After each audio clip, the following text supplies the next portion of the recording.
of the year, Eunice. Should go somewhere quite different. Beef Brioni is very nice in the summer.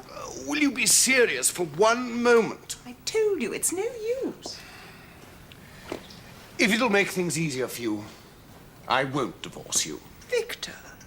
We can live apart until Sybil gets a decree against Chase, and then sometime after that, I'll let you divorce me. I see you're determined to make me serious, whether I like it or not. I married you because I loved you. Stop it, Victor, stop it. I won't listen. I expect I love you still. One doesn't change all in a minute. You never loved me. I see that now. So perhaps, after all, everything's turned out for the best. Thought I loved you. Honestly, I did. Yes, I know. That's all right. What an escape you've had. Yes, I've told myself that often during the last few days. There's no need to rub it in. Do you agree about the divorce business? Yes, it's very, very generous of you. Perhaps Sybil will change her mind about divorcing Chase. Perhaps. She certainly went into the bedroom with a predatory look in her eye. Would you be pleased if that happened? Delighted. Elliot and I have come to a decision.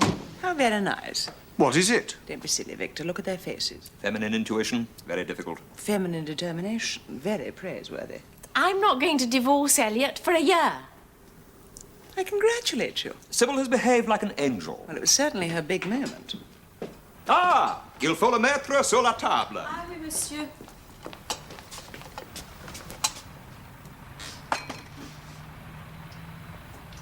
It all seems very amicable. It is, thank you. I don't wish to depress you, but Victor isn't going to divorce me either. What? I think I asked you once before this morning never to talk to me again. I only said what? It was a general exclamation denoting extreme satisfaction. Excusez-moi, madame. C'est vraiment pas de ma faute. Bah, si madame n'avait pas laissé son piano ouvert, je me serais pas cognée dedans.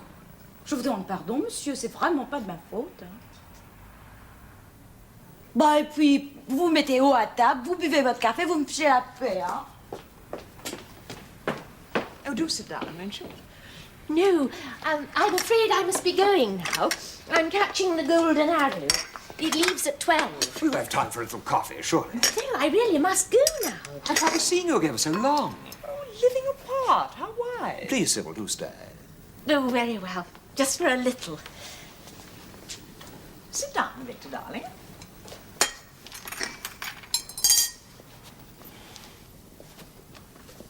Half and half? Yes, please. What would one do without one's morning coffee? That's what I always ask myself. Is it? What do you always answer? Victor? Sugar for Sybil? Would be absurd of me to call you anything but Sybil, wouldn't it? Of course. I shall call you Mandy. Oh, God, we're off again. What weather? Thank you. What time is it? So that clock's still going after last night, 10:15. Yeah, Victor, dear. Thanks. Sybil? Sugar for Victor?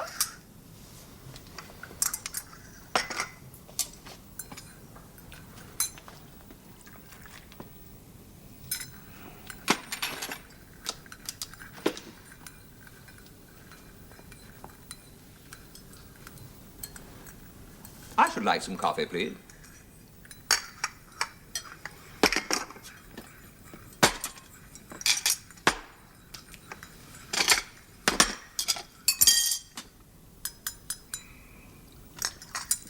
Brioche?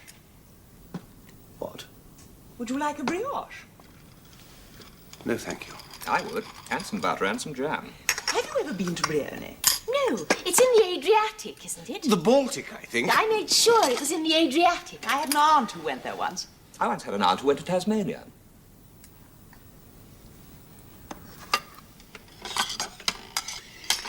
It's funny how fashionable the south of France has become in the summer. Yes, don't you think? awfully funny. I've been laughing about it for months. Personally, I think it's a bit too hot, although, of course, one can lie in the water all day. Yes, the bathing is really divine.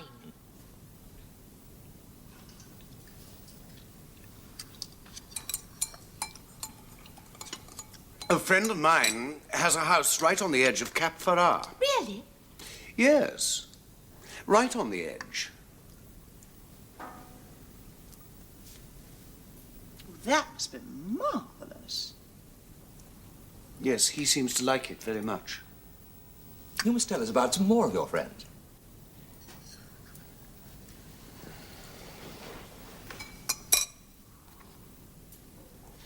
Now, look here, I think I like travelling more than anything else in the world. It always gives me such a tremendous feeling of adventure.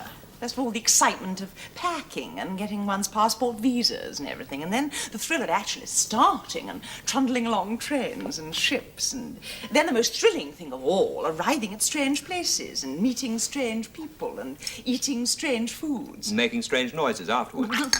That was a damn fool thing to do. How did I know she was going to choke? Here, drink some coffee. Oh, leave me alone. I'll be all right in a minute. You waste too much time trying to be funny. It's no use talking to Elliot like that. It wasn't his fault. Well, of course it was his fault. Making stupid, rotten jokes. I thought what Elliot said was funny. Well, all I can think is that you must have a very warped sense of humour. That's better than having none at all. Well, I fail to see what humour there is in incessant, trivial flippancy. You couldn't be flippant if you tried until you were blue in the face. I shouldn't dream of trying. It must be awfully sad not to be able to see any fun in anything. Fun? I should like you to tell me what fun there I is. pity you. I do, really. I've been pitying you ever since we left Le Touquet. Well, it's very kind of you, I'm sure, but quite unnecessary. And I pity you more than ever now. Why now, particularly? If you don't see why, I'm certainly not going to tell you. I really don't see why you ought to try and pick a quarrel with me. I've done my best to be pleasant to you, to comfort you. You weren't very comforting when I lost my trunk. I have very little patience with people who go around losing luggage. I don't go about losing luggage. It's the first time I've lost anything in my life. Well, I find that difficult to believe. Anyway, if you'd tipped the porter enough, everything would have been all right. Small economies never pay. There's absolutely no use in... Oh, for God's sake, be quiet! How dare you speak to me like that? Because you've been irritating me for days. Oh! You're one of the most completely idiotic women that I've ever met in my life. And you're certainly the rudest man that I've ever met. Oh, all right, then we're quits, aren't we? For one thing, you'll get your desserts all right. What exactly do you mean by that? You know perfectly well what I mean, and it'll serve you right for being weak-minded enough to allow that woman to get round you so easily. Oh, and what about you, letting that unprincipled roué persuade you to take him back? He's nothing of the sort. He's just been victimised, the way you were victimised. Victimised? What damned nonsense. It isn't damned nonsense. Oh, you're very fond of swearing and blustering and threatening, but when it comes to the point, you're as weak as water. Why, a blind cat could see what you've let yourself in for. When I think of the things you said about her, it makes me laugh. It does, really, to see how completely she's got you again. Well, you can obviously speak with great authority, having had the intelligence to marry a drunkard. So that's what she's been telling you. I might have known it.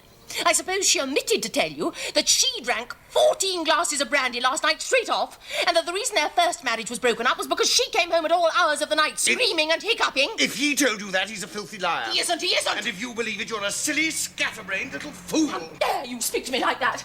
I've never been so insulted in my life. How dare you? It's a tremendous relief for me to have an excuse to insult you. I've had to listen to your weeping and wailing for days. You clacked at me and snivelled at me until you've nearly driven me insane. I always knew that you were stupid from the first, but I had no idea that you were a malicious little vixen as well. Stop it!